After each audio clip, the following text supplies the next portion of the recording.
Audio Jungle. Audio Jungle. Hello everyone, myself Sahitya from Tourism Education. Today we will discuss about the Schengen visa, a gateway to Europe. If you like the video, don't forget to like, share and subscribe. Start our topic with a brief history of Schengen area, which are divided into three parts. First, 1985, the initial agreement.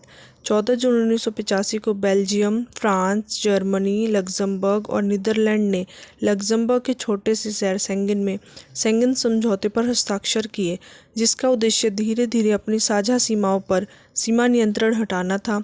हस्ताक्षरकर्ता आंतरिक सीमा नियंत्रण को कम करना शुरू करने पर सहमत हुए, जिसका अंतिम लक्ष्य सेंगन क्षेत्र के भीतर देशों के बीच व्यक्तियों की मुक्त आवाजाही की अनुमति देना था। Second, 1919 the सेंगन convention. 1919 के सेंगन सम्मेलन ने समझौते को और आगे बढ़ाया, एक आम वीज़ा नीति को अपनाया और सरल और सीमा नियंत्रण के लिए एक साझा प्रणाली की स्थापना की। सेंगन क्षेत्र में सेंगन सदस्य राज्यों के बीच सीमा नियंत्रण को पूरी तरह से समाप्त कर दिया गया। वीज़ा पर आम नियम बनाए गए और पुलिस और न्यायिक सहयोग किया गया। Third, 1995 implementation. सेंगन समझौता 26 मार्च 1995 को लागू किया गया था, जिसमें इटली, स्पेन, पुर्तगाल और ग्रीस के साथ शुरुआती 5 देश शामिल थे। उसके बाद से इसे धीरे धीरे हस्ताक्षरकर्ता देशों पर लागू किया जाता है और अंतिम छूट खंडों के लिए प्रावधान किया जाता है। इटली और ग्रीस ने अपनी समुद्री सीमाओं की निगरानी में आने वाली कठिनाइयों के कारण ऐसे खंडों का इस्तेमाल किया है। Introduction to the Schengen visa. Schengen visa एक अल्पकालिक वीज़ा है जो यात्रियों को किसी भी 180 दिनों के भीतर 90 दिनों तक सेंगन क्षेत्र में जाने की अनुमति देता है। इसका उद्देश्य 29 सहभागी यूरोपीय देशों में पर्यटन, व्यवसाय, अल्पकालिक अध्ययन या पारिवारिक यात्राओं को सुविधाजनक बनाना है। सेंगन वीज़ा धारक को किसी भी सेंगन राज्य की यात्रा करने और उनके क्षेत्र से होकर गुजरने की अनुमति देता है, लेकिन यह उन्हें स्वचालित रूप से सेंगन क्षेत्र में प्रवेश करने का अधिकार नहीं देता है। यदि वीज़ा धारक यात्रा के उद्देश्य और विशिष्टताओं का प्रमाण नहीं देता है या यदि कोई अन्य प्रवेश आवश्यकताएं पूरी नहीं होती है, तो सीमा अधिकारी प्रवेश से इनकार कर सकते हैं। After introduction, now we know about the types of Schengen visa. There are 4 types of Schengen visa. First, airport transit visa type A. Second, short term stay visa type C. Third, limited territorial validity visa LTV. And fourth, long term stay visa type D. One by one we will discuss about all the types of Schengen visa. First, airport transit visa type A. Schengen airport transit visa यात्रियों को किसी दूसरे देश में अंतिम गंतव्य तक पहुंचने के लिए किसी विदेशी देश के एयरपोर्ट के अंतर्राष्ट्रीय ट्रांजिट क्षेत्र से गुजरने की अनुमति देता है। इस प्रकार के वीज़ा की वैधता 24 घंटे होती है और आमतौर पर इसकी आवश्यकता तब होती है जब किसी यात्री के उड़ान कार्यक्रम में किसी विदेशी देश में ठहराव या कनेक्टिंग फ़्लाइट शामिल होती है और उन्हें उस देश के एयरपोर्ट पर विमान बदलने की आवश्यकता होती है। यदि आपको ट्रांजिट एरिया छोड़ना है और सीमा सुरक्षा से गुजरना है, तो आपको ट्रांजिट वीज़ा की नहीं बल्कि सेंगन टाइप सी वीज़ा की आवश्यकता होती है। सेकंड, यूनिफॉर्म सेंगन वीज़ा और short term stay visa type C. Uniform Schengen visa आपको कम अवधि अधिकतम 90 दिन के लिए सेंगन क्षेत्र में जाने की अनुमति देता है। आमतौर पर पर्यटन, अवकाश या बिजनेस के लिए इसे यूनिफॉर्म वीज़ा कहा जाता है, क्योंकि यह मानवकृत है, जिसका अर्थ है कि आप एक ही वीज़ा के साथ सभी 29 सेंगन राज्यों की यात्रा कर सकते हैं। जब आपका सेंगन सी वीज़ा जारी किया जाता है तो यह निम्न प्रकार पर भिन्न हो सकता है। यात्रा का उद्देश्य: क्या आप व्यवसाय, अवकाश, परिवार के किसी सदस्य से मिलने या किसी अन्य कारण से यात्रा कर रहे हैं? आपको आवेदन पत्र पर इसका उल्लेख करना होगा। वैधता और अवधि: आपके वीज़ा की वैधता केस टू केस आधार पर निर्भर करेगी। हालांकि सेंगन सी वीज़ा 90 दिनों तक के लिए दिया जाता है, लेकिन अक्सर उन्हें कम अवधि के लिए जारी किया जाता है। अनुमत प्रविष्टियों की संख्या। अंत में आपका वीज़ा आपको इसकी वैधता अवधि के दौरान शेंगन क्षेत्र में 1-2 बार या कई बार जाने की अनुमति देने के लिए जारी किया जाता है। Purpose of travelling for a uniform Schengen visa. Type C visa के क्या क्या पर्पज़ हो सकते हैं। First, tourism. यदि आप अवकाश, दर्शनीय स्थलों की यात्रा और अन्य पर्यटन जैसे अवकाश के उद्देश्य से शेंगन क्षेत्र की यात्रा कर रहे हैं। विजिटिंग फैमिली और फ्रेंड्स। अगर आप शेंगन क्षेत्र में अपने परिवार या दोस्तों से मिलने जा रहे हैं जो शेंगन देश के निवासी है, इस मामले में आपको आमतौर पर अपने मेज़बान, जिस व्यक्ति से आप मिलने जा रहे हैं, से निमंत्रण पत्र की आवश्यकता होती है। बिजनेस। यदि आप किसी मीटिंग, सम्मेलन या अन्य व्यवसाय से संबंधित गतिविधियों में भाग लेने के लिए शेंगन क्षेत्र की यात्रा कर रहे हैं, कृपया ध्यान दें कि यह कार्य वीज़ा नहीं है। नेक्स्ट है पत्रकारिता और रिपोर्टिंग, जर्नलिज्म एंड रिपोर्टिंग। यदि आप पत्रकार या अन्य मीडिया पेशेवर हैं जिन्हें अंतर्राष्ट्रीय घटनाओं को कवर करने, प्रेस कॉन्फ्रेंस में भाग लेने या अन्य संबंधी कारणों से शेंगन क्षेत्र की यात्रा करनी पड़ती है। नेक्स्ट, आधिकारिक यात्राएं। यदि आप ऑफिशियल विजिट्स में भाग लेने, किसी राजनीतिक कार्य का संचालन करने, परामर्श में भाग लेने या अन्य आधिकारिक कर्तव्यों के लिए शेंगन क्षेत्र की यात्रा कर रहे हैं।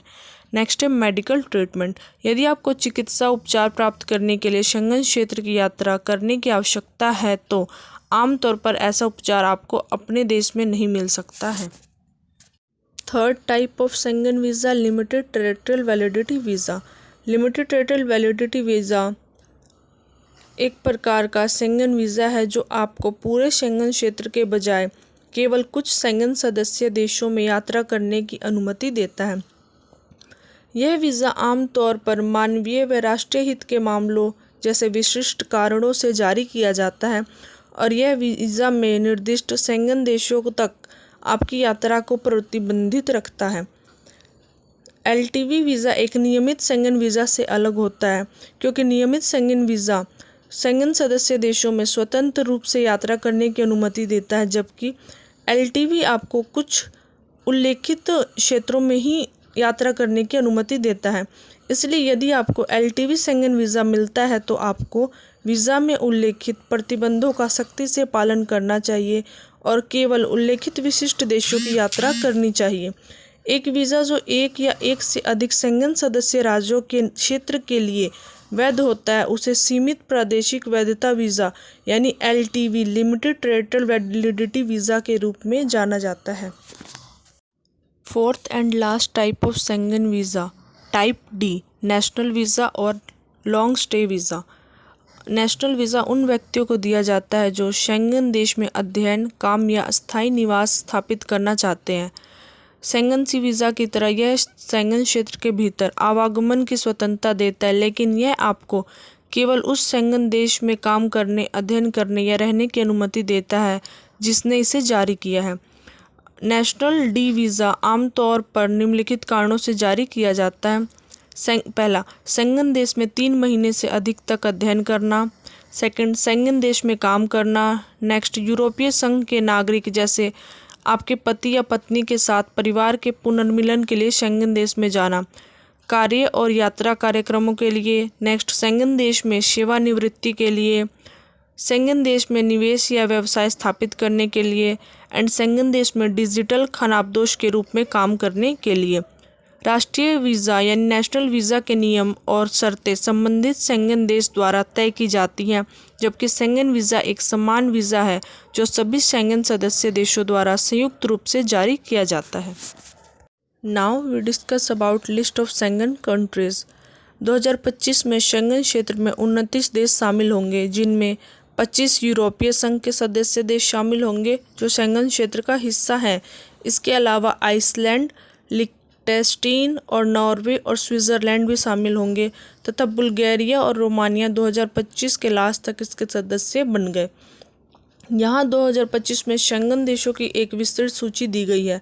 शेंगन क्षेत्र में यूरोपीय संघ के सदस्य देश हैं Austria, Belgium, Croatia, Czech Republic, Denmark, Estonia, Finland, France, Germany, Greece, Hungary, Ireland, Italy, Latvia, Lithuania, Luxembourg, Malta, Netherlands, Poland, पुर्तगाल, Slovakia, Slovenia, Spain and Sweden. Schengen क्षेत्र में नॉन यूरोपियन सदस्य देश हैं आइसलैंड, लिechtenstein, नॉर्वे, स्विट्जरलैंड। 2024 के अंत तक पूर्ण सदस्य बनने वाले देश हैं बुल्गारिया एंड रोमानिया। सिप्रस, हालांकि सिप्रस यूरोपीय संघ का सदस्य है लेकिन अभी तक यह शेंगन क्षेत्र का हिस्सा नहीं है, लेकिन 2025 में इसके शामिल होने की उम्मीद है। अन्य यूरोपीय संघ के सदस्य जो शेंगन क्षेत्र का हिस्सा नहीं है वे हैं बुल्गारिया, रोमानिया, सिप्रस, आयरलैंड और Croatia. Documents required for Schengen visa. Schengen visa single और मल्टीपल एंट्रीज यात्रा योजनाओं के लिए प्राप्त किया जा सकता है, जो यात्री को एक से अधिक शेंगन देशों की यात्रा करने की अनुमति देता है। पहचान और आर्थिक स्थिति से संबंधित दस्तावेजों के अतिरिक्त आवेदकों को किसी विशेष शेंगन देश के दूतावास एम्बेसी द्वारा लागू और अनुरोधित विशिष्ट दस्तावेजों भी प्रस्तुत करने की आवश्यकता होती है। चूँकि एम्बेसी के आधार पर आवेदन प्रक्रिया में समय लग सकता है, इसलिए आवेदक से अनुरोध है कि वह प्रस्थान तिथि से कम 15 दिन पहले अपॉइंटमेंट ले ले। वर्तमान में शेंगन देशों द्वारा वीज़ा आवेदन प्रक्रिया के लिए निम्नलिखित दस्तावेजों की आवश्यकता होती है। वीज़ा आवेदन पत्र भरा गया यानी एप्लीकेशन फॉर्म, एक पासपोर्ट साइज़ फ़ोटो, पासपोर्ट की फ़ोटोकॉपी जिसमें कम से कम 2 खाली पृष्ठ और उसकी वैधता 3 महीने हो, पिछले वीज़ा की प्रति, दिनांक और उड़ान समय के साथ उड़ान कार्यक्रम, यात्रा स्वास्थ्य बीमा पॉलिसी की प्रति जो चिकित्सा आपात स्थितियों को कवर करती है और सभी शेंगन देशों के लिए वैध है, आवास का प्रमाण, यात्रा के दौरान होने वाले खर्चों को वहन करने के लिए पर्याप्त धनराशि का प्रमाण।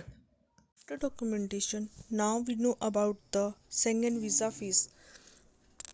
Schengen visa fees for adults is 80 euros. Schengen visa fees वयस्कों के लिए 80 यूरोज़ है, 6 से 12 वर्ष के बच्चों के लिए 40 यूरोज़ एंड 6 वर्ष से कम बच्चों के लिए कोई भी शुल्क नहीं लगता है। Now we discuss about the advantages and disadvantages of Schengen visa. Advantages of Schengen visa. 29 यूरोपीय देशों के बीच अतिरिक्त सीमा जांच के बिना आवागमन की स्वतंत्रता। सेकंड, शेंगन क्षेत्र में पर्यटन और व्यावसायिक गतिविधियों को आर्थिक बढ़ावा मिलेगा। थर्ड, व्यक्तिगत वीज़ा के लिए आवेदन करने की तुलना में सुव्यवस्थित वीज़ा आवेदन प्रक्रिया। फोर्थ, सांस्कृतिक समझ और आदान प्रदान को बढ़ावा मिलता है। Disadvantages of Schengen visa. सख्त आवश्यकताओं के कारण कुछ आवेदकों के लिए वीज़ा प्राप्त करना चुनौतीपूर्ण हो सकता है। सेकंड, अधिकतम 90 दिनों का प्रवास सभी यात्रियों के लिए पर्याप्त नहीं हो सकता। थर्ड, आवेदन प्रक्रिया लंबी हो सकती है और इसके लिए व्यापक दस्तावेजों की आवश्यकता होती है। फोर्थ, वीज़ा आवेदन विभिन्न कारणों से अस्वीकृत किए जा सकते हैं, जिनमें अपूर्ण आवेदन भी शामिल हो सकता है। I hope you all understand the topic Schengen visa, its types and major things about this visa. If you like this video, please don't forget to like, share and subscribe. Thank you.